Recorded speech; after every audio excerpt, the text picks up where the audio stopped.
Polisi akhirnya berhasil menangkap pelaku pembunuhan Muhammad Aksal Herman Bilar yang berumur 9 tahun, anak dari politisi Partai Keadilan Sejahtera Cilegon yang Baban Suherman.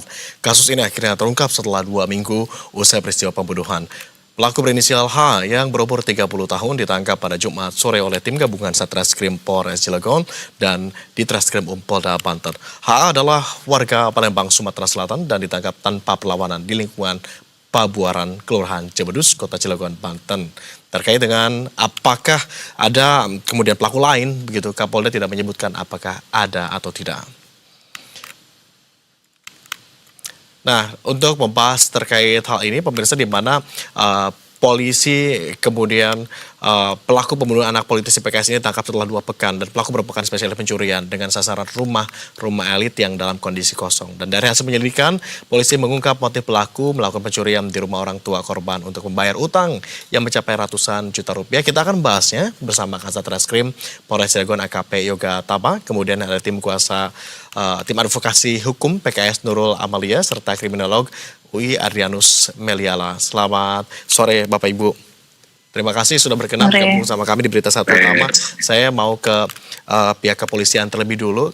Pak Kasat, apa bukti paling kuat yang memastikan tersangka pencurian yang ditangkap ini adalah pelaku pembunuhan dari anak politisi PKS? Sudah dikantongi tentunya? Sudah dikantongi dan sudah dibuktikan juga secara saintifik, yaitu pisau yang ada dibawa oleh pelaku ketika penangkapan percobaan pencurian di Cibedus. Oke, motif ekonomi disebut sebagai pemicu. Namun, mohon dikoreksi jika ini juga kemudian keliru ya. Namun tampaknya tidak ada harta signifikan yang diambil di rumah korban begitu. Bagaimana penyidik kemudian bisa menjelaskan ini? Pertama kita harus samakan persepsi dulu bahwa pelaku adalah pelaku dari 2 TKP dengan 2 tindak pidana yang berbeda, yaitu pada tanggal 16 di BBS, di mana pelaku menghabisi korban anak umur 9 tahun yang diawali dan diakhiri dengan percobaan pencurian karena tidak berhasil membawa apa-apa. Lalu 2 adalah di Cibedus dan berhasil mengantongi sejumlah perhiasan. Lalu ketiga adalah di Cibedus lagi, di TKP dan rumah yang sama, dan pada saat disitulah kita berhasil mengamankan pelaku.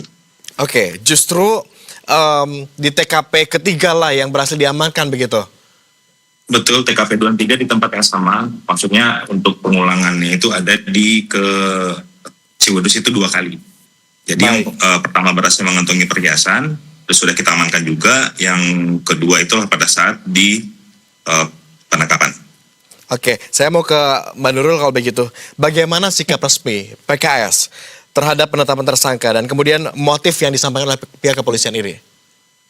Jadi begini, kami sebagai kuasa hukum keluarga korban ya, yang mewakili keluarga korban tentu saja sampai saat ini masih belum mendapatkan informasi secara langsung ya mengenai barang bukti yang disita dari pelaku, hasil pemeriksaan olah TKP, hasil sidik jari di pisau ya, dan di TKP bahkan sidik jari pelaku di tubuh korban yang dicocokkan dengan DNA korban. Jadi sejujurnya kami belum diinformasikan secara langsung oleh pihak kepolisian terkait hasil penyelidikan dan penyidikan. Maka kami sih masih berupaya menginventarisir fakta-fakta ya dari kronologis yang disampaikan oleh keluarga korban, kemudian mencocokkan informasi yang kami dapat sebagai data yang akan kami komparasikan. Dan tentu saja kami masih menunggu agenda rekonstruksi ulang di TKP karena ini akan menjadi hal yang sangat penting bagi kami sebagai pihak yang berkepentingan karena mewakili Mbak Nurul, tapi mengapa perlu komparasi data? Apakah ada keraguan? Ya sepanjang hari ini sih tentu saja belum ada keraguan ya. Tapi ini kan untuk mencegah supaya tidak terjadi misalnya asumsi-asumsi ada kejanggalan dan lain-lain. Tentu kami perlu tahu ya secara langsung. Karena sampai hari ini kepolisian belum memberitahukan kepada kami gitu kan. Sebagai kuasa hukum gitu kan yang mewakili keluarga korban. Mungkin nanti sekalian kita coba konfirmasi ke Pak Kasat begitu ya. Bukti-buktinya bisakah nanti kemudian diberikan kepada atau ditunjukkan setidaknya begitu kepada tim kuasa hukum. Tapi sebelum itu saya mau ke Pak Adrianus dulu. Bang Adrianus, dari perspektif kriminologi begitu, motif ekonomi, motif keuangan, seberapa masuk akalkah begitu untuk tindakan pembunuhan ini? Mengingat tusukannya yang kami dengar juga ini ada begitu banyak. Ya tentu soal ekonomi underlying ya, menjadi motif dasar ya. Lalu kemudian nampaknya karena yang bersangkutan kalau saya tidak salah merasa kaget melihat bahwa ada orang di rumah itu dan lagi pula anak itu mungkin bisa melawan juga, gitu ya. Paling tidak meronta, maka lalu kemudian terjadilah yang kita sebut sebagai disorganized homicide, ya, pembunuhan yang tidak teratur sebetulnya, ditandai dengan luka yang terlalu banyak sebetulnya. Lalu saya juga duga bahwa luka itu dangkal-dangkal, tidak merata pada bagian-bagian yang mematikan, tapi toh akhirnya membuat anak itu lemas ya karena banyaknya luka yang diterima. Ini amat mengesankan bahwa pelakunya tengah berada dalam situasi yang panik, takut ketahuan, begitu, dikejar waktu juga. Nah, lalu kemudian toh pada saat yang lain masih sempat, kalau saya tidak salah dari pemberitaan, masih sempat untuk melihat lemari besi ya Pak Kasat ini, gitu. Dan kemudian lalu meninggalkan jenazah, walaupun masih sempat membawa pisaunya. Jadi memang betapapun yang bersangkutan masih dikatakan, di satu sisi dikatakan kaget dan terkejut dalam rangka pembunuhan, tapi juga di pihak lain masih punya kontrol untuk melakukan pertama niatnya, yakni mencuri uang. Yang kedua adalah membawa senjata ya. Jadi ini masih dalam satu situasi yang kontrol diri yang baik sebagai pelaku kejahatan yang kelihatannya sudah berkali-kali juga. Demikian. Dari kacamata kriminolog justru ini adalah saat katakanlah kondisi ini adalah saat yang sangat memungkinkan begitu terjadi akibat pelaku kehilangan kontrol karena panik, lalu ada tindakan-tindakan yang sifatnya impulsif dan tidak terorganisir. Begitu dari luka-luka yang kemudian juga tampak. Saya kembali ke Pak Kasat Reskrim. Pak Kasat, apakah kemudian pihak kepolisian kendati ini sudah disampaikan begitu ya motif ekonomi, tetap membuka peluang untuk katakanlah melakukan penyelidikan lebih lanjut begitu sehingga ada kemungkinan motif lain di luar ekonomi, termasuk faktor psikologis atau mungkin pelaku yang juga ternyata jumlahnya bisa jadi lebih dari satu orang?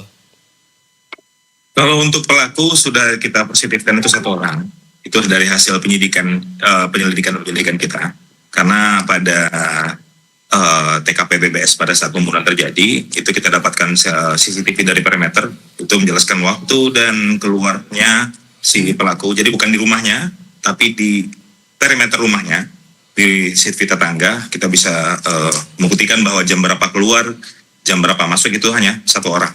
Itu menggunakan motor yang sama yang digunakan oleh pelaku, lalu untuk pisau juga cocok.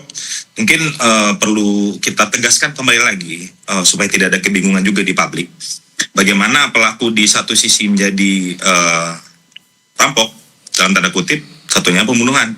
Perlu saya tegaskan lagi adanya jejak darah yang ditemukan di berangkas di TKP pembunuhan. Jadi setelah membunuh pun tetap ada upaya dari pelaku untuk mengambil isi berangkas lagi. Jadi makanya saya jelaskan lagi masalah motif tetap pada motif ekonomi awalnya.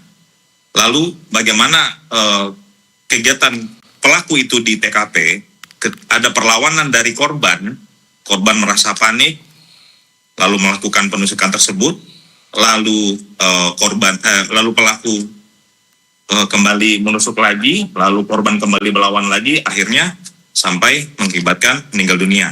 Setelah itu pun dalam keadaan bersimbah darah, si pelaku pun tetap kembali mengecek di berangkas karena ada jejak darah di situ dan cocok dengan DNA dari korban. Begitu.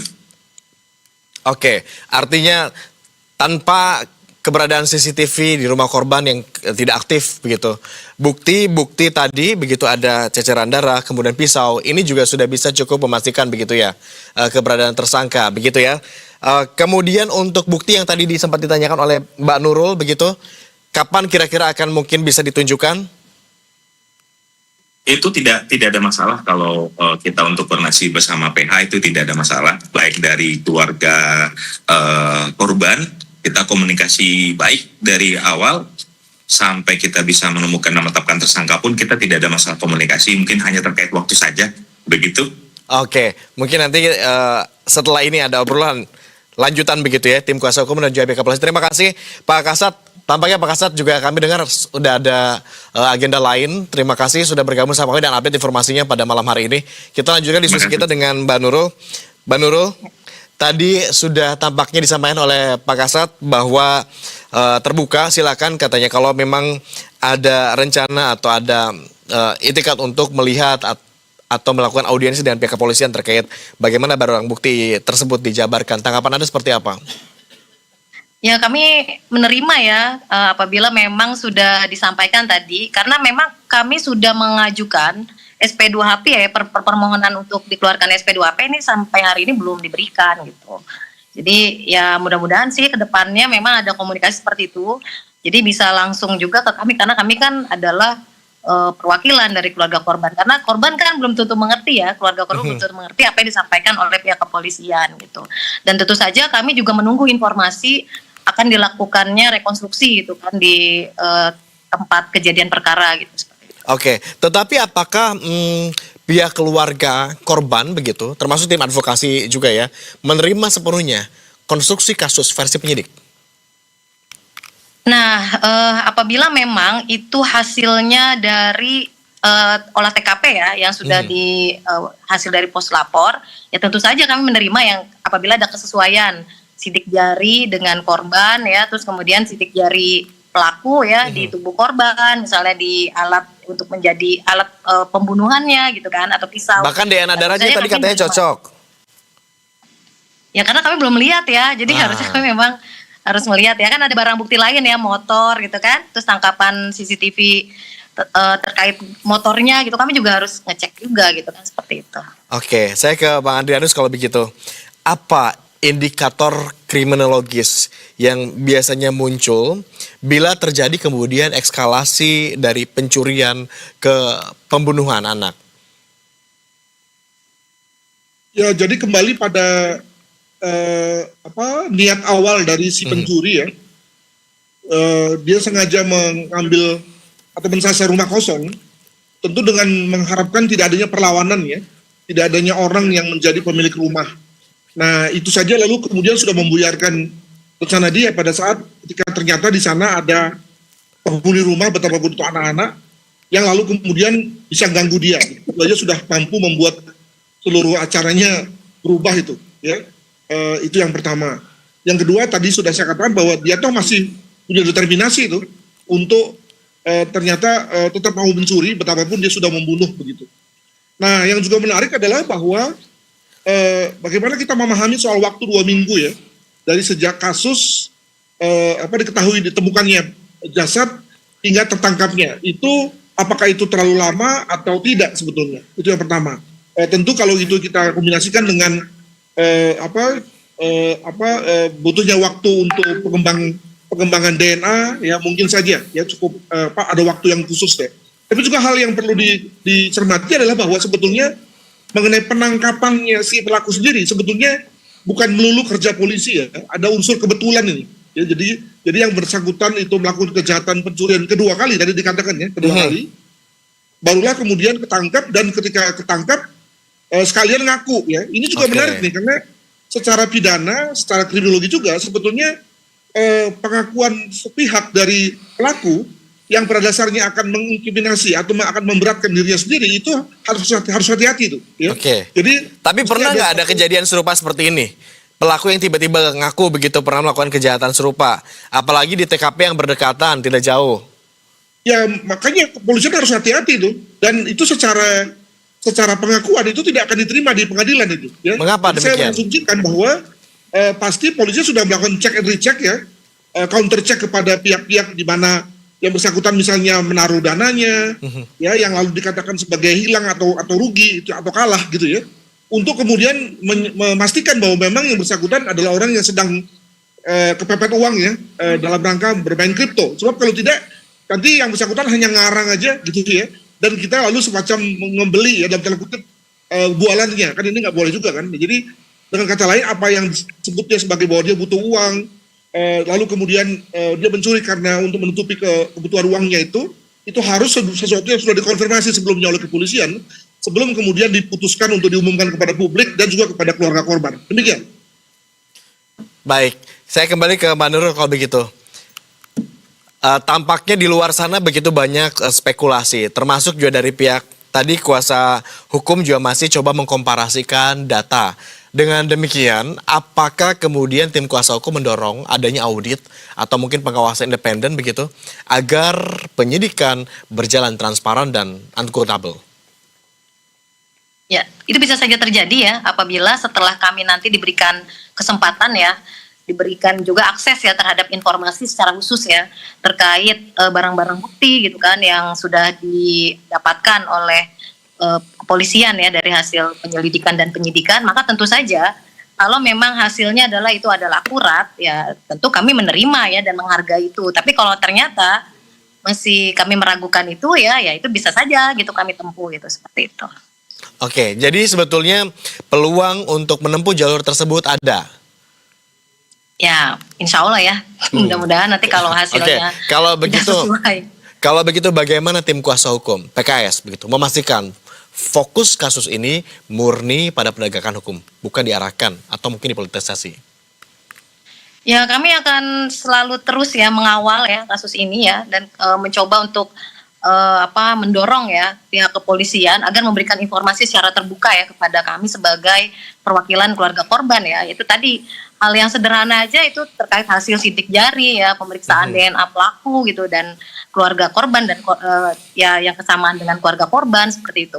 Juga CCTV gitu, CCTV di jalan area tetangganya itu kan kami juga perlu tahu ya. Karena ada beberapa hal yang akan kami komparasi terkait itu gitu. Oke, menanggapi pernyataan Pak Adrianus tadi begitu, bagaimana? Terkait bagaimana polisi kemudian harus berhati-hati dalam menerima pernyataan pelaku, apalagi pelaku yang katakanlah secara tidak sengaja ketemu di dalam percobaan kedua begitu di TKP yang berdekatan.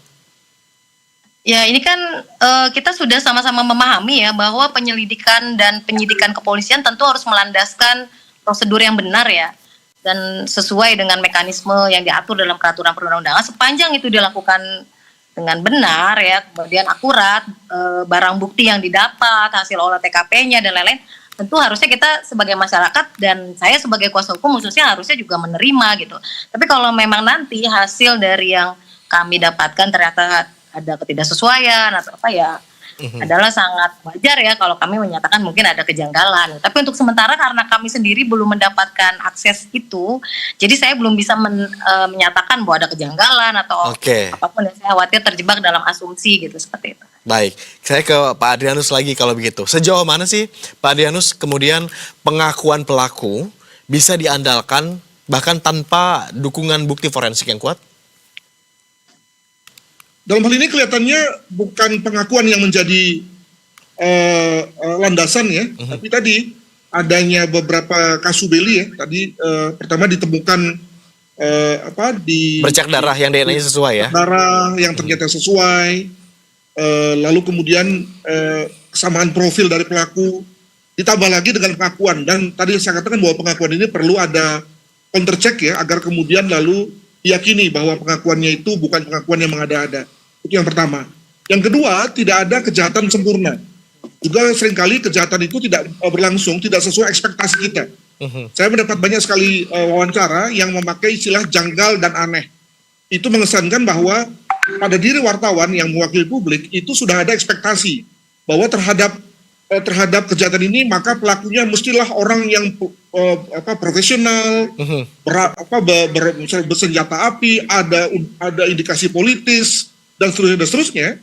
Ternyata tidak demikian. Ya, makanya lalu kemudian dipakai istilah janggal dan aneh. Maka terhadap situasi di mana kenyataannya adalah seperti ini, saya kira kita perlu untuk tidak memakai pendekatan ekspektasi kita atau asumsi kita, tapi lihatlah faktanya. Dan saya juga menarik nih dengan pernyataan dari teman-teman host ini, teman-teman media nih yang kelihatannya menggiring Ibu Nurul nih. Jangan lupa bahwa Ibu Nurul ini mewakili korban ya, dan polisi bekerja untuk korban loh. Ya. Bukan kalau Bu Nurul ini mewakili tersangka, maka menjadi wajar kalau kemudian pertanyaan dari Mas moderator ini seperti itu ya, tidak percaya atau curiga. Tapi bayangkan bahwa polisi itu bekerja untuk korban loh, gitu ya. Bahwa kemudian lalu hasilnya ya ternyata tidak sesuai dengan ekspektasi kita, ya seringkali itu yang terjadi di lapangan, ya. Tadi contoh bahwa bagi saya itu waktu dua minggu itu terlalu lama. Tapi tentu saja jika kita bandingkan di posisi kita pada situasi yang dihadapi oleh teman-teman di lapangan, maka tentu dua minggu itu memang waktu yang memang berjibaku, ya. Makanya ketika ada foto di mana mereka seakan-akan rame-rame mengelilingi pelaku, itu menurut saya suatu luapan kegembiraan, ya, bukan suatu indikasi mereka mendemonstrasikan kekerasan pada pelaku, sebenarnya tidak, tapi lebih kepada bahwa mereka juga sama dengan kita yang ingin segera menangkap tersangka, betapapun ada unsur kebetulannya, tapi toh akhirnya mereka bisa menangkapnya, bisa kemudian memuaskan publik dan bisa melegakan keluarga korban. Itu saya kira adalah sesuatu achievement gitu, ya. Betapapun tadi mungkin dalam rangka perjalanannya ada yang sedikit riweh, ya. Makanya kemudian tadi dikatakan oleh Bu Nurul, SP2HP belum dikirim, ya, rekonstruksi belum bisa dijalankan hingga sekarang. Saya kira itu situasi-situasi yang memang faktual di lapangan, sebagaimana layaknya orang yang bekerja berat dalam rangka mengungkap kasus demi untuk memuaskan publik. Demikian. Oke, seyogianya media publik begitu tidak ada ekspektasi, harusnya netral dalam kacamata ini begitu ya. Tetapi tidak ada salahnya juga kalau kita mencoba menjabarkan potensi atau kemungkinan yang bisa saja terjadi. Benar begitu mungkin ya. Apa kalau begitu? Red flag dalam penanganan perkara yang seharusnya diwaspadai publik dan juga penyidik. Untuk saya, Ya, Pak Dianus. saya kira ini kasus yang sebetulnya mudah, ya. Makanya ketika menurut saya mudah, lalu kemudian dibutuhkan waktu 2 minggu, itu menurut saya terlalu lama juga, ya. Mengapa mudah? Karena ini TKP-nya TKP steril, ya, tidak ada orang lain, ya, tidak ada masyarakat yang datang lalu ngacak-ngacak sebagaimana halnya ketika misalnya TKP terjadi di tempat-tempat publik gitu. Lalu kemudian juga indikasi bahwa pelakunya bukan pelaku yang berencana gitu, ya, terlihat dari pola lukanya. Lalu juga kalau kita bicara mengenai profil korban yang adalah seorang anak, siapa sih musuhnya gitu, ya. Kan nggak ada musuhnya kalau anak-anak gitu, ya. Makanya ini sebetulnya mudah. Nah, tetapi tadi mengapa masih butuh waktu 2 minggu? Nah, nampaknya saya kira karena tadi kepolisian butuh jembatan keledai, ya, untuk menghubungkan antara TKP dengan pelaku, yakni dalam hal ini hasil DNA. Nah, untunglah, ya, ini sekali lagi ini Tuhan bekerja nih. Untunglah si pelaku itu kemudian terlibat kasus yang lain, makanya kemudian segera lalu yang bersangkutan masuk dalam radar kepolisian, dan kemudian lalu untung juga langsung nyanyi, ya, dan ternyata lalu cocok. Sebab kalau tidak, maka betapapun DNA-nya cocok dengan DNA seseorang, maka tentu masih butuh cukup waktu kan untuk mencari siapa orang itu kan. Nah, itu yang saya kira juga makin mempercepat proses sehingga kemudian tercapailah atau terungkaplah kasus itu sekarang walaupun dalam waktu 2 minggu. Demikian. Baik, kalaupun ini sederhana tapi perlu waktu lebih lama, barangkali juga pihak kepolisian perlu berhati-hati begitu ya dalam kemudian menyusun konstruksi dari kasus ini. Terakhir mungkin saya mau ke Mbak Nurul. Harapan Mbak Nurul yang ingin coba disampaikan oleh pihak keluarga dan juga kuasa hukum. Ya, kami tetap mengapresiasi, ya, hasil kerja keras kepolisian dalam penyelidikan dan penyidikan, tapi kami juga berharap pihak kepolisian pun dapat memberikan informasi kepada kami, ya. Tadi sekali lagi bahwa saya memang belum mendapatkan informasi itu. Jadi kami hanya mendapatkan dari media, dari preskon seperti itu. Jadi memang secara langsung belum ada penjelasan terkait itu. Jadi untuk kedepannya, ya, saya berharap apapun hasilnya adalah ketika itu hasil yang akurat, maka kita harus menerima gitu, seperti itu gitu. Tapi kalau memang ada kejanggalan-kejanggalan, ya silakan masyarakat yang menilai, ya. Kalau kami sendiri memang ketika melihat nanti hasilnya adalah sesuai dengan hasil olah TKP dan hasil puslapor, jadi ya insya Allah keluarga korban sih akan menerima seperti itu. Oke, terima kasih Mbak Nurul sudah berkenan bergabung bersama kami. Terima kasih Pak Dianus sudah bergabung bersama kami di Berita Satu Utama. Kita akan kawal bersama-sama, update lagi informasinya jika kemungkinan nanti sudah ada perkembangan lagi. Selamat beraktivitas Mbak Nurul, Prof. Dianus. Ya. Terima kasih, mari pergi dulu, live dulu.